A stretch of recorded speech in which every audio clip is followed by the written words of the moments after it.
Hi everyone, welcome to tips of அம்மா. இன்றைக்கி Sunday ஸ்பெஷலாக மதியானம் செய்கிறதுக்காக சிக்கன் எடுத்தோம். அந்த சிக்கன்லேயே ஒரு 4 பீஸை வச்சு காலையில் டிஃபனுக்கு சூப் ரெடி பண்ண போகிறேன். சூப்புக்காக 2 ஸ்பூன் நல்லெண்ணெய் சேர்த்துருக்கேன், 2 ஏலக்காய், 2 பட்டை, கொஞ்சமாக வெங்காயம் சேர்த்துருங்க. நல்லா வதக்கிட்டு ஒரு தக்காளியை நைஸாக அரைச்சி சேர்த்துருங்க. மிளகு ஜீரகத்தூளும் கொஞ்சம் சேர்த்துருங்க.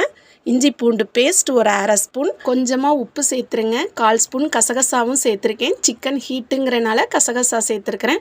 அரை ஸ்பூன் மஞ்சத்தூளை சேர்த்து சிக்கனையும் சேர்த்து சிக்கன் மூழ்கிற அளவு தண்ணியை சேர்த்து ஒரு 4 விசில் வச்சுருங்க. விசில் வச்சு எடுத்துட்டிங்கன்னா சிக்கனும் வெந்துடும், சூப்பும் ரெடி ஆயிரும். காலை டிஃபனுக்கு அருமையான சிக்கன் சூப் ரெடி. இதை உங்கள் ஃப்ரெண்ட்ஸ்க்கும் ஷேர் பண்ணுங்கள், சப்ஸ்கிரைப் பண்ணுங்கள்.